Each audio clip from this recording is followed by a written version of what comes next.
Oregon lawmakers are pushing back against ICE and now have plans to try to adopt new rules to do so. We'll tell you what they include coming up. Plus, a new report is pushing some homeless shelters to close their doors. How the move could help people find long-term housing. And remains found in 2006 along the Washington shore have been identified. The connection the newly solved case has to Oregon.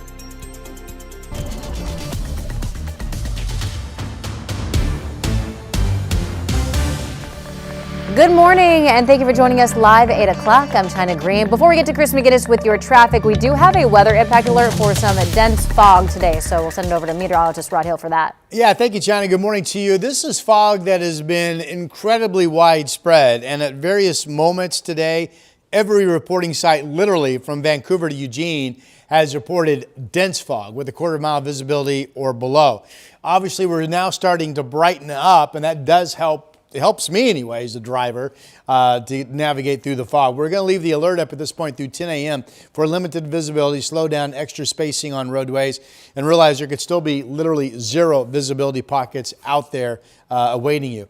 Here is the Salem sky camera. Now keep in mind, it's the light of day, and if the camera is correct, if you're driving in front of the mall area and the Capitol is right there, you still cannot see it. That's incredibly dense fog. 30 degrees is the temperature in Salem. And a similar setup, I-5 across the Willamette, you cannot see downtown Portland, especially with the light of day coming, incredibly dense fog. 38 is the temperature out at the airport. So much of Portland has been above freezing, but other areas have been freezing. Gresham, good morning. You're one spot that's been freezing. Oregon City, another spot. So watch out for frosty conditions. We'll look for some partial clearing later today if temperatures holding in the 40s. Here's Chris. Rod, to your point about how widespread the fog is this morning compared to yesterday, the fog extends to the east side here. So this is like I-205 over near Johnson Creek Boulevard. It looks fairly thick. We didn't see nearly this kind of fog on that side of town yesterday. I-205 up near Mill Plain Boulevard. Again, foggy there.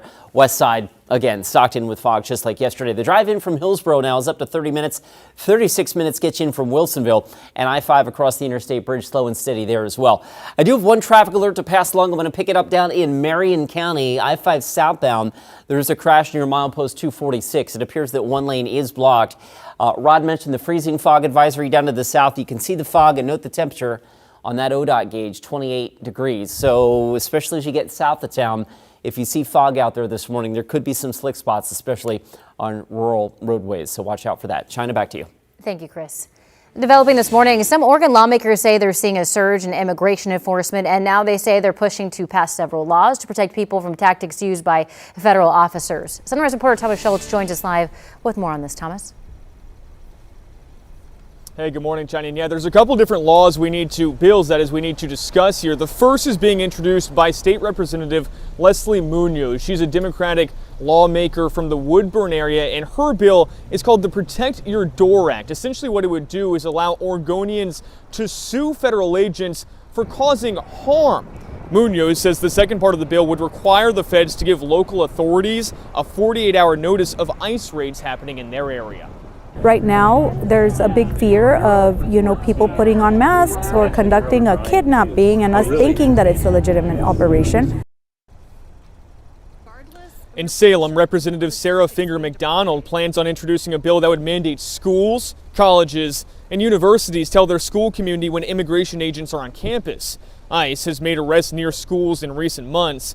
In one case, an ICE agent was asked to leave school grounds after telling administrators they were conducting surveillance. There was a long-standing policy that immigration agents would not target sensitive locations like schools, but that policy has been discarded. In previous coverage, the Department of Homeland Security told us, quote, ICE is not conducting enforcement operations at or raiding schools, but said the administration would not tie an officer's hands if they needed to make an arrest on campus. We're expecting to hear more about this from Democratic lawmakers down in Salem in 3 hours. They're going to hold a press conference at 11 this morning, detailing a comprehensive agenda on how they plan to push back against ICE and also ensure Oregon state autonomy. China? All right, Thomas Schultz reporting live. Thank you, Thomas. Meantime, President Donald Trump is once again threatening to withhold federal funding to states that are home to sanctuary cities, including Oregon and Washington. President Trump said federal payments to those jurisdictions will stop as of February 1st, though he didn't say what kind of funding would be affected. Two of the president's previous efforts to cut off funding to sanctuary cities and states were shut down by the courts. There are also several anti-federal immigration enforcement bills on the docket in Olympia. Among them are two companion bills banning all law enforcement from wearing face coverings when interacting with the public. Masks are being used to obscure identities, to escalate tensions, to stoke fears, to deny public transparency, and to shield government from accountability. That can't happen here. Another bill targets Flock, which is the automatic license plate reader system, which has been criticized in recent months for helping the feds track down people who are in the country illegally. The technology is active in at least 17 jurisdictions in Washington state. New this morning, human remains found on a beach in Washington nearly 20 years ago have been identified as a former Oregon mayor. That's according to Othram, a private company specializing in forensic genealogy. Clarence Edwin Asher, known as Ed Asher, was a past mayor of Fossil, Oregon. He was declared legally dead in 2006 after he was presumed to have drowned while crabbing in Tillamook Bay. 2 months later, the skeletal remains of an unidentified individual were found in Grays Harbor County, Washington. Othram says that forensic scientists recently developed a DNA extract from the evidence and linked them to the mayor. Washington Governor Bob Ferguson is advocating for a new income tax on the state's richest residents. So that was part of his annual State of the State address yesterday. The Oregon also wants funding from the so-called millionaire's tax to go towards schools and small businesses. To keep our growth going, let's get back to basics. Invest in our infrastructure, make our tax system more fair, and continue our progress on addressing the housing crisis. In the next 2 months, let's create history to make the state of our state even stronger. So the governor adds that it would only impact 0.5% of Washingtonians. If passed, it wouldn't go into effect until 2029. Later this morning, a federal court will hear arguments over the Trump administration's demand that Oregon hand over voter registration data. The administration is suing Oregon after Secretary of State Tobias Reed refused to hand over voter data when they requested it last summer. The administration wanted voter names, birth dates, addresses, and driver's license numbers or partial Social Security numbers. Reed said he didn't trust that the administration was capable of protecting Oregonians' data. Both parties will make their case in a courtroom in Eugene at 9:30 this morning. All right, your time now is 8:07. Headed over to Rod Hill for a look at your foggy weather. Yeah, we have the impact alert up until 10 a.m. for reduced visibility from a foggy morning that's been unusually foggy everywhere and unusually dense everywhere. And to prove that, we'll go west to east side. Here's the Reserve Vineyards and Golf Club out in Aloha in Washington County, and that is, well, you can't see the golf course. It's above freezing, though, 38 degrees. And then we go over to Camas up in Clark County on the east side. Well, you can see the golf course, but clearly that is very foggy. I mean, you can't see very far down the fairway. From the fairway, you probably can't see the green. So everybody's dealing with it. Pioneer Park Building, there was one point this morning where this was even foggy. And if you look at the bricks, they're wet. That shows you the mist that's come down overnight into early this morning from the fog that earlier this morning was really more noticeable than it is right now in the downtown city core. It's, again, above freezing. Temperatures statewide, there are freezing pockets, including, Gresham's now 33. Battleground's now down to 32. Oregon City is holding at 30. It's been freezing all morning in Salem, Albany, Corvallis, Dallas, Aurora, Estacada now also at freezing. And again, freezing fog can be surprisingly slick. Remember the wet bricks I just showed you? So that's moisture that's been condensed out of the fog. If that's freezing, that's ice crystals being laid down. So FYI on that. Sunny 50s and 40s out east, near 60 in Bend today. Good grief, with sunny skies. Sun coming to the beaches, low 50s. Will generally hold in the 40s here in the valley today. I do believe the fog will lift. Visibilities will improve by 10 a.m., but we could still be overcast into much of the afternoon. East winds is the reason for the sunny skies tomorrow, Friday, Saturday, and the dry forecast continues through Tuesday. Here's Chris. Rod, what did you say the fog was good for on the golf course? Well, you can claim that you hit your ball a long ways. Improving your lie. Yes. All right, so we got that going for us this morning. Let's go ahead and check out the drive. This is over on the east side, I-205 near Prescott. So this is the Sandy Boulevard overpass. I mean, you can't see the cars going by on the overpass. So to Rod's point, it is quite thick, even on the east side this morning. The drive, fortunately, No big crashes on the freeways that I have seen just yet, but the drive is, folks, obviously taking it a little slower this morning. Right now, you're tripping from Wilsonville just shy of 40 minutes. The drive in from Hillsborough right around 31 minutes. And at last check, the trip over the Columbia River on the I-5 drive, that's right around 25 minutes to get you from Main Street south to the Fremont Bridge. Thank you, Chris. Some homeless shelters will soon be closing in Multnomah County as commissioners prioritize long-term housing instead. Though some who work in the shelters say it shouldn't be one or the other, and closing shelters could mean more people on the streets. So this idea came from a 175-page report between July 1st of 2024 to June 30th of 2025. The county's Homelessness Services Department reviewed 31 shelters. The findings point to closing some shelters and using that money for housing programs instead. The report suggests more people would be housed that way without raising costs amid budget cuts. So we can't shelter our way out of the crisis. It's important that we ensure we fund the full continuum. We're good at housing people that are housing ready, but there's a growing number of folks that come into all of our shelters each day that need far more support than what we're able to give them. And as of now, we know of just 2 county-run shelters closing in March, and the money for those shelters will instead go to housing programs. It's unclear how many of those people staying in those shelters could end up on the streets. After 50 years in business, a Seattle restaurant plans to shut down. The owner of Blue Star Cafe and Pub says rising costs for food, utilities, and other economic pressures are forcing the family-run restaurant to close. Blue Star opened in 1975 and is known for cooking from scratch. The owner says she is grateful to her staff and customers. I'm going to miss everybody. It's definitely sad, but, I'm just, again, happy for the memory, and I know they will be too. The restaurant plans to serve its last meals to customers on February 1st. It's a good energy day. Chris McGinnis has a look at how researchers are making something new while slashing carbon emissions.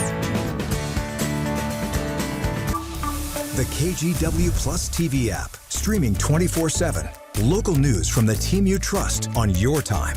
Track how the weather will impact your day. Certainly becoming increasingly hazardous. Extended, continuous coverage of breaking news live from the scene. That snowpack is still heavy. Go deeper with in-depth interviews and exclusive reporting. All the local news you need, live or on demand. KGW Plus. Download on your TV and watch for free.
On Weather Impact Alert Days, stay informed, prepared, and connected with KGW and KGW Plus. Coverage that alerts you to what's coming and how it will impact you. Watch extended weather coverage on KGW Plus.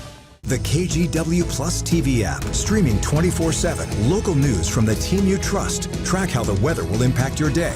Breaking news live from the scene. All the local news you need. KGW Plus. Download on your TV and watch for free.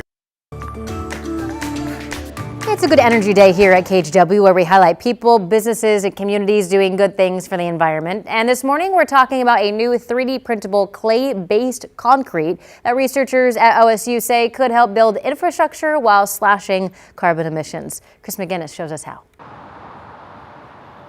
Concrete is everywhere, from sidewalks to skyscrapers, but it comes with a massive climate cost. Traditional cement-based concrete accounts for roughly 8 to 10% of global carbon dioxide emissions. Now, researchers at Oregon State University say they've developed a faster, cleaner alternative designed specifically for 3D printing. In my lab in the past year, we've developed a 3D printable clay-based concrete, which can be immediately cured right after it's 3D printed, and it can be used for building of housing, infrastructure, and things like that. And the amazing thing about our material is that it's using clay and soil, which can be sourced locally at the construction site. Instead of relying on cement, the new material uses local clay and soil mixed with a small amount of special polymer binder that hardens almost instantly. Traditional cement-based concrete accounts for about 8 to 10% of global CO2 emissions, and so it's very carbon intensive, but our material can essentially cut that down to zero or a very small fraction. Speed is another major advantage. Current 3D printed concrete homes often require days of waiting between layers while the concrete cures. For every layer that gets printed, they have to wait a few days for those layers to cure before they can come back and begin to print more layers. With our material, essentially it cures immediately, so we can print the entire house that same day. The material also gains strength quickly, reaching structural requirements in a fraction of the time. We found that these materials can achieve about 3 megapascals of strength immediately after 3D printing, which means you can print many layers one on top of the other. But then after only 3 days, we can get structural strength of concrete required for buildings and infrastructure, around 17 to 20 megapascals. Typically with cement-based concrete, this takes up to a month. That speed could be critical after disasters, when roads, bridges, or buildings need to be rebuilt quickly. If something breaks, like a bridge falls, a piece of infrastructure breaks, we can come in and we can immediately 3D print a new bridge, and it can be ready for use in the next few days. There are still challenges. The specialized binder is expensive, and the material hasn't yet been tested for decades-long durability. But Roach says the urgency is clear. In just the US alone, there's about 4.7 million houses that are needed to meet the demand. And so we need these rapid, on-demand construction materials and approaches that can sort of address this housing crisis and build houses quickly.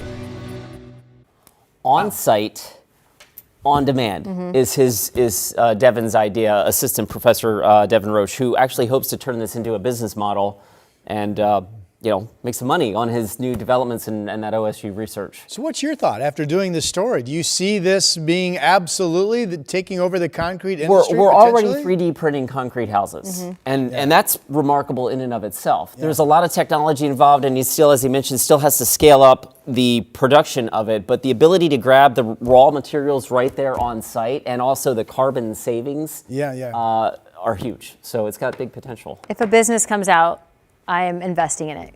Because that's the beginning of we just talked about the Highway 6 closure in the Coast Range, right? Imagine, not that he's saying this is 100% doable right now, but imagine being able to go in there with a 3D printer and 3D print the roadway back open, at least to get emergency supplies to and from in a disaster. It would be helpful. Yes. Still excited about the drones delivering the burritos, but things are moving along. I'm still excited about flying cars. And flying cars, yes! I think we finally have one or two of them. Oh my goodness, this is pretty, isn't it? Look at the blue sky up over Timberline. Good news, bad news. Good news is, oh boy, it's pretty. And it's really comfortable. It is 51 degrees. It is literally 20 degrees warmer up at Timberline Lodge this morning than parts of the Willamette Valley. What we call a strong, impressive temperature inversion. Of course, the bad news is we melted about 3 inches of snow off the base of Meadows and Timberline yesterday. We'll at least do that again today. And melting will occur each and every day all the way into the first part of next week as soft ski conditions continue up there. Here's the weather pattern. Notice clouds are way out here. High pressure ridging keeping weather systems away. Again, we have a bone dry forecast minus mist with morning fog. And all the way through Tuesday of next week, next Wednesday, a week from today, next chance of any rain. Futurecast this morning does do a nice job of showcasing the clouds and fog in the valley. This does show some clearing later today for Portland. There's no guarantee on that. It does show parts of Salem, Eugene staying cloudy. And then this is interesting because tomorrow morning, notice how it does not show fog here in the North Valley. Why? It's because tomorrow morning, for the first time in days, we will have wind. We have east winds coming out of the gorge. That will keep us fog free. And then whatever fog there is to the south, Salem and Eugene is expected to wash out during the day and everybody would come clean. East winds developing slowly overnight into tomorrow morning. By tomorrow afternoon, east gusts at Troutdale to 32. Gusts could reach 40 miles per hour as we go into Friday. Those winds should ease somewhat Saturday, and by Sunday, we could be calm enough to get back into some valley fog patterns. We have the impact alert up, speaking of, for the fog and reduced visibility hazard through 10 o'clock this morning. Limited visibility, slow down, extra spacing on roadways, etc. Salem Tasting Room in Sherwood. This had shown beautiful blue sky above shallow fog, but now that's really fogged in, so things can change. It's now daylight. The sun is up, right? You still cannot see the interstate bridge from the Columbia River along the waterfront, the springs at the waterfront. So that's pretty thick fog. 38 in Portland, but 30 in Salem and 30 in Eugene. Freezing out in the gorge this morning as well. The Dow's down to 28. The impact alert up until 10 a.m. There's the sun coming tomorrow and the warming weather, 56 degrees with east winds. We'll be back in just a moment. KGW's Evening News. Important stories to help you stay informed and keep your family safe. Thank you for joining us. I'm Christine Pitawanich. And I'm David Mulco. Weather impact alerts to help you plan your week. We need to be extra careful with anything that can throw a spark. And a team of local journalists connected to our community. David Mulco, Christine Pitawanich, and Matt Zaffino. Your Evening News team, tonight on KGW.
On Weather Impact Alert Days, stay informed, prepared, and connected with KGW and KGW Plus. Coverage that alerts you to what's coming and how it will impact you. Watch extended weather coverage on KGW Plus. The KGW Plus TV app, streaming 24/7. Local news from the team you trust. Track how the weather will impact your day. Breaking news live from the scene. All the local news you need. KGW Plus. Download on your TV and watch for free. The House Oversight Committee will seek to hold former Secretary of State Hillary Clinton in contempt of Congress. Clinton failed to appear for a deposition this morning as part of an investigation into Jeffrey Epstein. Former President Bill Clinton also being held in contempt for failing to appear in his deposition yesterday. NBC's Ryan Nobles has the latest. This morning, House Republicans are moving to hold former President Bill Clinton in contempt of Congress after failing to appear for a closed-door deposition in the investigation into Jeffrey Epstein. They continue to delay to the point where we had no idea whether they're going to show up today or not. Bill and Hillary Clinton were both subpoenaed to appear before the committee this week, but have declined. The former president and Secretary of State arguing the request was legally invalid and that they have already made it clear they know nothing about Epstein's criminal activity, writing in a lengthy letter, quote, "Despite everything that needs to be done to help our country, you are on the cusp of bringing Congress to a halt to pursue a rarely used process literally designed to result in our imprisonment." Adding, every person has to decide when they have seen or had enough and are ready to fight for this country, its principles, and its people, no matter the consequences. For us, now is that time. Though the former president has long denied any wrongdoing, Republicans point out that Clinton has repeatedly appeared in photos and documents connected to Jeffrey Epstein, and he needs to give more information. No one's accusing Bill Clinton of any wrongdoing. We just have questions. Democratic Congressman Ro Khanna, who wrote the law forcing the Department of Justice to release the Epstein files, believes that anyone connected to Epstein should be willing to answer questions, including the Clintons. Everyone involved should be providing an explanation, and I have conducted this in a way that doesn't single out Republicans or Democrats. It's now 26 days past the deadline for when the DOJ said it would release the some 2 million files they have in their possession related to Epstein, and pressure is mounting. Our goal here is justice for the survivors, and we need Pam Bondi to do the right thing and release all the files. Now to your morning rush. After years of decline, a new report shows carbon emissions rose in 2025 for 2.4%. Analysts say some of the factors causing the increase include data centers driving up demand and colder weather, which causes furnaces to work harder. They say this rise comes before the Trump administration's pro-fossil fuel policies are set to go into effect. A hopeful milestone in the fight against cancer. New data shows 7 in 10 people in the United States now survive at least 5 years after a cancer diagnosis. That's according to the American Cancer Society latest annual report. Doctors say the 5-year mark is critical as the risk of many cancers returning drops significantly after that point. And a new study shows just small changes in diet, exercise, and sleep when combined together may extend a person's life by a year. And a larger change could add as much as 9 more years of life. The study found that people who adapt to these changes together also may live longer without major health problems. Critics of the research say more study needs to be done. All right, coming up in the next half hour, health providers are pushing back on who's eligible for full Medicaid payouts, why they're saying the change could have big repercussions. Plus, how state lawmakers are trying to keep SNAP benefits in the pockets of families that need it the most.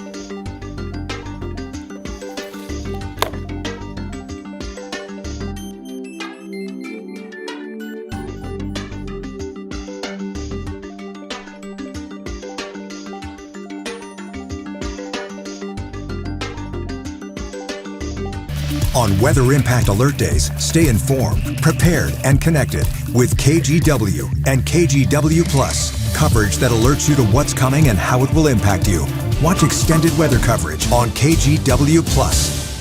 The KGW Plus TV app, streaming 24/7. Local news from the team you trust. Track how the weather will impact your day. Breaking news, live from the scene. All the local news you need. KGW Plus. Download on your TV and watch for free.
We have now issued a weather impact alert. We could expect conditions in some parts of our area to change drastically pretty soon, right? And very quickly, yes. This is significant rainfall coming our way. You'll definitely want to be extra cautious. Certainly becoming increasingly hazardous. We've got the potential for some tree limbs or even trees or power lines to come down. Of course, when you hear thunder, it's always best to take cover. On Weather Impact Alert Days, stream extended coverage on KGW Plus.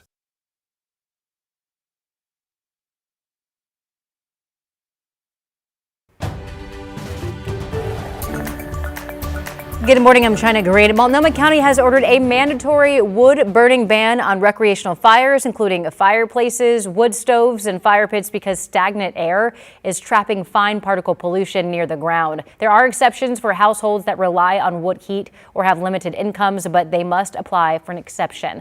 The restriction is expected to last through the weekend. Headed over to Rod Hill for a look at your weather. Well, we're quiet this morning. We have no wind. We have the dense fog advisory continuing for the valley, freezing fog advisory from Marion County southward. And for the most part, the coastal cameras are showing clouds as well. Here's Chinook Winds Casino Resort in Lincoln City above freezing at 36 degrees. Still in the light of day, right in front of the Capitol Mall, you cannot see the state capitol. That's how dense the fog is. Salem, one of those spots that's been freezing all morning, 30. And you cannot see downtown from I-5 either. 38 degrees is the temperature above freezing. Again, the impact alert through about 10 a.m. Later today, we'll look for partial clearing. We may or may not get it. Temperatures primarily hold in the 40s. East winds to bring sunny days starting tomorrow.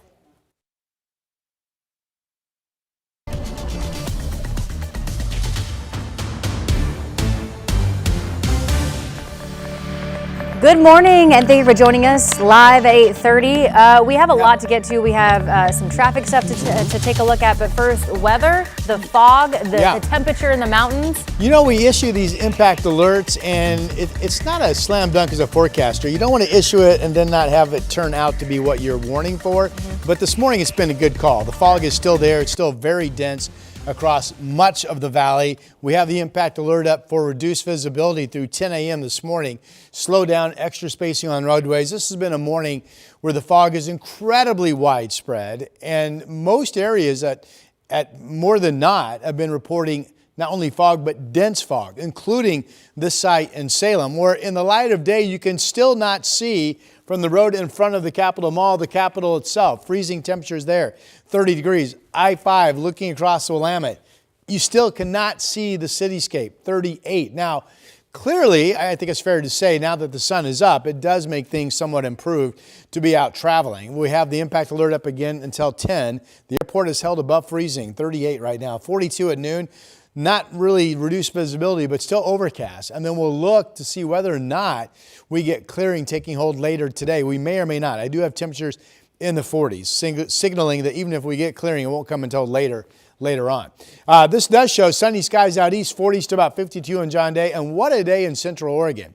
Sunny skies. It shows Bend 56 degrees, maybe close to 60 at some point this afternoon. And we have another day with sun coming at the beach. Right now it's cloudy with temperatures in the 50s. And this does hold the I-5 corridor in the 40s. In fact, Eugene, where it's been in the 20s this morning with thick, icy fog, only 41. A sign that clearing probably does not take place. Portland, 48. We'll see if we get any clearing later today or not. Again, the impact alert through 10 a.m. Starting tomorrow, east winds out of the gorge will get rid of the fog, and Portland will go on a sunny parade Thursday, Friday, Saturday. Highs easily up into the 50s. We do have a dry forecast all the way into Tuesday of next week. Here's Chris. Rod, now that we've had daylight, not sun, but daylight for a good 35 minutes or so, it looks like we're brightening up a little bit out there. And so the visibility at road level is likely improving a bit. But you can still see that the fog is quite thick and quite widespread across the region. We'll take you to a couple places. Right now, the drive out of Clark County, still 22 minutes from Main Street to the Fremont Bridge. Almost all of that slowing now is attributed to the southbound commute through North Portland, as in it's clearing out on the Vancouver side of things. Meanwhile, we'll switch gears, take you down to Tualatin. Here's I-5 through the 205 interchange. That northbound commute crawling along at about 14 miles an hour. Not that that's all that unusual for this hour of a Wednesday morning drive. And slow and steady on the Sunset coming in from 217. Here's a live look at the Banfield out near 82nd Avenue. That's stop and go as well. Right now, the total trip in from Troutdale on I-84, timing out to about 30 minutes. China? Thank you, Chris. This morning, the Oregon Health Authority is narrowing which mental health providers are eligible for full Medicaid payouts as of the beginning of the year. Now, just 2 weeks in, providers are pushing back, saying that this change will have big repercussions. Sunrise reporter Thomas Schultz has the details. I spoke to a psychiatric nurse practitioner who says that these changes coming from the Oregon Health Authority will have a big impact for providers and lead to drops in payments of sometimes 10 to 20%. He says these changes also came with just a month's notice.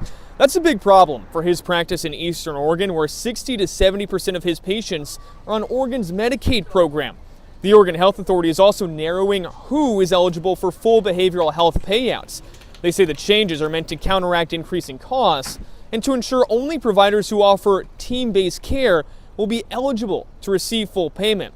Those are providers who have things like peer support workers, specialists, and case managers. Still, Trevor Ratchko, that nurse practitioner we spoke to in Pendleton, says those are roles that bigger organizations have. At mom and pop shops in Eastern Oregon, he says many providers don't have a staff large enough to fill all those positions. It disproportionately affects anyone who's rural. I would say anyone who's outside of a major metro area, in fact, because you see less of these services out in those areas. Still, the Oregon Health Authority says the changes are meant to improve care for people in its system. Still, nurse practitioners and providers like Trevor Ratchko continue to push back and are taking it up the food chain in the state level. Thomas Schultz, KGW News. Developing this morning, former Oregon Congresswoman turned Labor Secretary Lori Chavez DeRemer is now reportedly accused of misconduct ranging from drinking in her office to having an affair with a staffer. National outlets report that a complaint was filed with the Labor Department. The New York Post says that on at least 5 occasions, Chavez DeRemer pursued an inappropriate relationship with a staffer, drank alcohol in her office, and used work trips for personal visits, with New York Times and Politico reporting her top 2 staffers are now on leave for facilitating those trips. Appointed by President Donald Trump last year, she denies the allegations, and the White House told the New York Post the claims are baseless. Oregon just joined 11 other states to sue the U.S. Department of Health and Human Services over its policy tied to transgender health care. The department now requires states to certify that they will treat transgender people according to their biological sex. According to General Dan Rayfield, argues that requirement forces agencies to deny care to transgender people or risk losing federal funding. In an executive order signed last year, the White House says, quote, efforts to eradicate the biologically reality of sex fundamentally attack women by depriving them of their dignity, safety, and well-being. New this morning, Battleground Public School District is once again asking voters to pass the replacement educational program and operation levy on the February 10th ballot. The district says the levy would collect nearly $190 million over 4 years and fund student safety, smaller classes, and special education some more. The district's 2 attempts last year in February and April both failed. So if you want to learn more, the district is holding a community presentation tonight at 6 o'clock at Battleground High School. Portland Public School has approved a major change on which students can attend Jefferson High School. Last night, the board approved a resolution that sunsets Jefferson's dual assignment policy. That policy previously allowed high schoolers who live near Jefferson to attend Grant, McDaniel, or Roosevelt High School based on their address. Some members say that the policy hurt enrollment at Jefferson, the district's only predominantly black high school. The new boundaries will begin with incoming 9th graders in 2027 to 28, phasing in fully by 2030. A follow-up to a KGW investigation. EBT cards in Oregon have no chip, which makes it easy for criminals to steal the funds. And now the governor wants to do something about it. KGW's investigative reporter Kyla Boshi has the update. Oregon lawmakers are considering a proposal to help protect low-income families from having their food assistance stolen by scammers. And a major EBT card security enhancement in response to organized criminal activity, including skimming and benefit theft. On Tuesday, the Oregon Department of Human Services and the governor proposed that the state legislature fund chip-enabled EBT cards to strengthen security against skimming. Crooks often skim Oregon Trail cards by secretly attaching a small device to a checkout machine that sends card numbers and PINs back to the thieves, who then create fake cards and drain accounts. I mean, to take from people that are already struggling, it's a certain kind of evil. Over the past 3 years, KGW has reported on low-income Oregonians who had SNAP benefits stolen. I'm like, this can't be. I know there is money in there. We rely on those food benefits to eat. My money was gone, and I didn't understand what was going on. In November alone, there were 440 thefts involving Oregon Trail cards, according to Oregon DHS, totaling more than $91,000 in stolen benefits. In 2024, the USDA pushed states to modernize SNAP benefits, including the introduction of chip cards for SNAP EBT. At what point do we start going, okay, this is too easy. We need to beef up our security here. The proposed upgrade to chip-enabled cards would cost an estimated $12 million, split between the federal government and the state of Oregon. That was Kyla Boshi reporting for us. The governor is pushing state lawmakers to approve the proposal during upcoming legislative short session. In the meantime, to protect your benefits, first freeze your card between users. It's an extra layer of protection. You can unfreeze it when you're ready to make a purchase. Also, block out of state and online purchases. And finally, monitor your account and report any suspicious activity right away. All right, headed over to Chris McGinnis for a look at your traffic. All right, let's go over to Southwest. China's just getting word of a possible serious crash on Beaverton-Hillsdale Highway near Southwest Shattuck. A number of emergency crews headed to the scene there. I'm working to get more details, and I will bring them to you just as soon as we have them. Our freeway drive, of course, as we've been talking about all morning long, is foggy. That is definitely the story of the morning commute. So far, the freeway drive has been relatively unscathed with any major significant crashes, but we're slow out there. The drive-in from Wilsonville right now, 40 minutes. 31 minutes gets you in from Troutdale. A reminder, again tonight, overnight tonight in Marion County, I-5 closes near Salem, in the Salem area because of that widening project. This is the third in a series of overnight closures from 10 p.m. until 5 a.m. Once again, it's a pretty simple detour on and off the freeway from Kubler Boulevard to Commercial Street, but know that if you're on the roads late tonight or very early tomorrow morning, that will likely add at least a few minutes to your commute on I-5 through Salem. China, back to you. Thank you, Chris. Things are heating up in the Cascades, and not the way skiers and snowboarders would like. What it means if you plan to hit the slopes coming up when sunrise continues in just 2 minutes.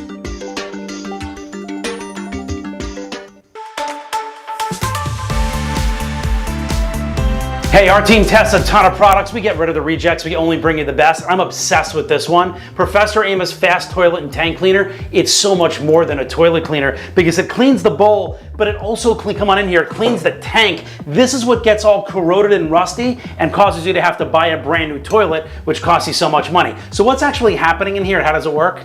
Watch this. Oh, you don't have a giant toilet bowl in the middle of your house with a clear tank? Our experts built this, so we can show you how this works. So you literally take it and you just have literally an ounce. You just do it right against there. Look at that color changing technology. That's how you know it's working. It's gripping onto the grime and the rust and it's yanking it off and it's cleaning it. What's so important about this is, come on in, it's cleaning the hardware. That's what's saving you all the money so you don't have to replace your toilet bowl. And then in here, you just kind of come in under like this. And one other thing that's amazing about this, and then you just stick the brush in. One thing that's amazing about this, most toilet bowl cleaners, it turns out, have bleach in them. That destroys the finish. This doesn't have any bleach in it. And I'm gonna, hold on a minute, I'm gonna flush this. Come on in again, and you can actually see it cleaning in real time, all those bubbles. Really, really cool. We have a great deal on this for you today. Normally $29.95, today only $21.95, 27% off. Love that. Grab it while supplies last, so you know this is going to go fast. Just scan the QR code on your screen or visit shoptvdeals.com. The KGW Plus TV app, streaming 24/7. Local news from the team you trust on your time. Track how the weather will impact your day. Certainly becoming increasingly hazardous. Extended, continuous coverage of breaking news, live from the scene. That snowpack is still heavy. Go deeper with in-depth interviews and exclusive reporting. All the local news you need, live or on demand. KGW Plus. Download on your TV and watch for free.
We have now issued a weather impact alert. We could expect conditions in some parts of our area to change drastically pretty soon, right? And very quickly, yeah.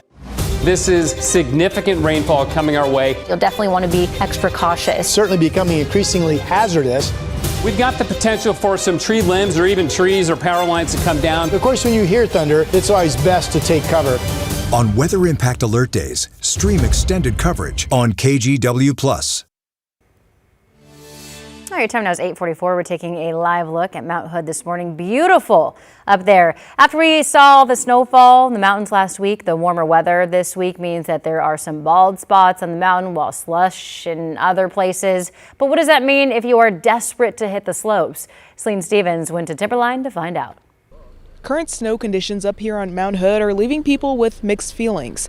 On one hand, it's sunny and warm, but on the other hand, snowboarders and skiers tell me that it's harder to work with the slushier snow compared to the powder that many prefer. Well, I'd love to see it get another 3 feet of snow. It's what it really needs. This is nice. I prefer cold every time though. Mild temperatures and sunny skies on Mount Hood inspired some like Doug Perry to take a break from the skiing to lounge in the Timberline parking lot Tuesday afternoon. Sunny, it's warm. As soon as I can check in, I'll be sitting on the deck and in the swimming pool. While the weather was mild, the difficulty level for skiers and snowboarders was more moderate. You got to work harder when it's slushy because puts a drag on your skis. It's not as bad as it is when it's like icy out, but in my opinion, the slush kind of makes it harder because it's all like it's tamped down basically, and then you have like less margin for error. The warm temperatures can also lead to other problems too, according to Portland Mountain Rescue, who just assisted in rescuing 2 people over the weekend. We really caution people to just be really careful about activities like glissading and snowshoeing, typically not recommended this time of year, even on a sunny day, just because of the slipperiness. Even skiing can be really tricky, just because like it's going to be hard to stop if you slip. With a holiday weekend coming up, ski resorts like Mount Hood Meadows don't expect too much of a negative impact. Skiing is fun for everybody. You just work on a different skill. Instead of powder skiing or drop it off in the trees, work on your edge control, just enjoy the beauty, take in the sun. It's still incredible just to be outside for us. Some ski resorts like Mount Hood Meadows had to close a couple of weeks ago due to rain and thin snowpack, but PAC says outside of that scenario or high winds, they will be remaining open. On Mount Hood, Celine Stevens, KGW News. All right, headed over to Rod Hill up on the weather deck this morning. Any fog out there that you can see?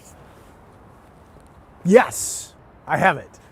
It's foggy all around. Now, right here at ground level, our weather deck is on the rooftop, so I'm elevated a little bit looking down at the streets, but the fog is definitely above me. I cannot see the top of the West Hills, for example. And what gets me is it is incredibly wet on the ground. Like you would think it rained overnight. This is strictly from mist that's come out of the fog, and it is not freezing here in the downtown core, so we don't have to worry about icing us, but that's not the case out in Oregon City, where it's been freezing. Gresham's been freezing, Salem's been freezing, so you folks need to be on guard for some possible icy surfaces. Let's go back up to the mountain. I'm here on the weather deck this morning, brought to you by Rick's Custom Fencing and Decking. Here's the clear skies over the summit, what Celine Stevens was talking about. And here is that ridiculously warm temperature. It is in the 50s up there this morning. I'll ask my director, Brian Matthews, to advance the map for me. 51, 52 degrees, 51 is the current temperature up there right now with no wind to speak of. So obviously we're melting snow, very mild, soft conditions. Weather maps showed my arrows, all weather systems holding off, strong ridging in place. And once we lose the fog, it's just clear up top. Now, losing the fog is not going to be so easy to do. Hold on a second, Brian. Here's our future cast. This is later today. You can see the fog perhaps still there, or at least low cloudiness over Eugene, up into Salem, and even parts of the Portland area. Now let's advance it, and this should play into tomorrow morning. What I want you to notice tomorrow morning is see the fog that gets out of Portland. East winds develop overnight. You can see the temperature inversion locking down clouds east of the Dalles out into Pendleton. That's big time air stagnation concerns for you folks. And then as we play this through the day tomorrow, not only does Portland get the sun, but Salem and Eugene will clear out, and then we're off and running with a sunshine parade. Okay, next map, east winds is what it's going to show you. This is tomorrow afternoon. Some gusts out in the gorge, building to about 32 at Troutdale. Let's advance it into Friday, and you're going to see the east winds get even stronger with some potential gusts reaching 40 miles per hour time. So you folks in East County, that's what's coming. Next map will show us our newest live camera. This is Seaside. Second morning in a row, we have surfers out there. That's kind of cool. How about that? Temperature in Seaside has been holding at about 40 degrees this morning. It is cloudy up top. As you can see, we believe sun is coming. We have another sky camera for you. And Brian, let's go through these pretty quickly. You still can't see the interstate bridge from Vancouver. I think we have one more sky camera. That was the springs at the waterfront. Well, fog is lifting somewhat up in the Oregon Zoo where it's 38. All right, so temperatures across the area. The freezing in the mid-valley, but above freezing in Portland. And Brian, let's get going. Here's the NICS map showing you temperatures in the valley this afternoon, likely holding in the 40s. I think we have the Southwest Washington zone forecast as well. Again, showing temperatures mostly in the 40s. This does show battleground clearing maybe to 51. We'll see. And then our 7-day forecast. Once we get out of today's chillier weather in the 40s, we'll have nothing but sun starting tomorrow into the weekend. It is birthday time. All right, our birthday celebration starts with Evie, who is 1 in Sandy. Happy birthday to you. Also celebrating today is Cara, who is 5 in Canby. Hope you have a wonderful birthday today. Zach, big Dodgers fan, is 12 today. Happy birthday to you. He's got the shades, he's got it all. And a hockey player, Winterhawks fan, looks like, is Braden, who is 17. Braden may play for the Winterhawks. That'd be super cool. I don't know. Taylor is 24 in Milwaukee. Happy birthday to you. And also celebrating on this cloudy day is Andrew, 41 years old in Portland today. Hope you have a wonderfully fun day. Bill's 44. Good looking beard there, sir. Happy birthday to you. And we have Sean, who's 46 with a deer. You don't see that every day. Happy birthday to you. All right. Birthdays at KGW.com. Here is Chris McGinnis. Fog is trying to lift a little bit. Traffic trying to get better. Case in point, there's the west side. Highway 26 out near 217. If you were watching us a few minutes ago, we were lined up back out to 217. So that's starting to flush out. That said, there's still plenty of slow spots out there. Getting you in from Hillsborough is about 30 minutes. Getting in from Wilsonville right now, it's just shy of 40 minutes on I-5 northbound. And at last check, the trip over the Columbia River, 205 looks fine, but the I-5 commute still 25 minutes to get you in from Hazeldale south to the Fremont Bridge. The KGW Plus TV app, streaming 24/7. Local news from the team you trust on your time. Track how the weather will impact your day. Certainly becoming increasingly hazardous. Extended, continuous coverage of breaking news live from the scene. That snowpack is still heavy. Go deeper with in-depth interviews and exclusive reporting. All the local news you need, live or on demand. KGW Plus. Download on your TV and watch for free.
The KGW Plus TV app, streaming 24/7. Local news from the team you trust. Track how the weather will impact your day.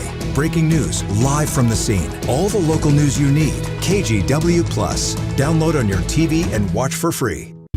On Weather Impact Alert Days, stay informed, prepared, and connected with KGW and KGW Plus. Coverage that alerts you to what's coming and how it will impact you. Watch extended weather coverage on KGW Plus. In a wrap of our top stories this morning, some Oregon lawmakers are pushing for new laws to protect people from tactics used by federal officers. One of them, called the Protect Your Door Act, would allow Oregonians to sue individual agents who cause them harm. It would also require the feds to give local authorities a 48-hour notice of ICE raids happening in the area. Later this morning, a federal court will hear arguments over the Trump administration's demand that Oregons hand over voter registration data. The administration is suing Oregon after Secretary of State Tobias Reed refused to hand over voter data when they requested it last summer. The administration wanted voter names, birth dates, addresses, and driver's license numbers or partial Social Security numbers. Reid said that he didn't trust that the administration was capable of protecting Oregonians' data. And Portland Public Schools has approved a resolution that sunsets Jefferson dual assignment policy. A policy previously allowed high schoolers who live near Jefferson to attend Grant, McDaniel, or Roosevelt High School based on their address. Some members say that the policy hurt enrollment at Jefferson, the district's only predominantly black high school, and new boundaries will begin with incoming 9th graders in 2027, phasing in fully by 2030. 7-day forecast. A reminder, we have the impact alert for reduced visibility due to the fog up until 10 o'clock this morning. Once the fog lifts, though, the clouds could be here much of the day, holding temps in the 40s. We start sunny weather tomorrow. Drive times still need a little bit of help. We're talking about 30 minutes or so to get you in from Hillsborough, nearly 40 from Wilsonville. There's a quick look at some of the cameras out there. The upper right-hand part of your screen, that's I-5 in Tualatin. It's still pretty foggy out there. You commuted in from Clark County, 24 minutes. Get you in from Main Street south to the Fremont Bridge. And finally this morning, the U.S. Navy Blue Angels team is flying out to the Pacific Northwest this summer. It's part of their preseason planning for the Boeing Seafair Air Show and Oregon International Air Show. Ahead of both of those shows, the pilots are doing preseason planning this week. Seafair 2026 is set for July 31st through August 2nd, and the McMinnville Air Show will be held on August 14th through the 16th. It's so cool. I love watching it. So fast. I get like so cool. The butterflies and just like America. Anyways, a reminder that you can watch sunrise every day live here on KGW Plus starting at 7 o'clock. We also have added another half hour of another half hour of news at 12:30 and 5:30. So that will be live for you. And we hope you watch then. We should call that the sunset. Sunset. Yeah. Sunset. There's sunrise, there's sunset. Sunset.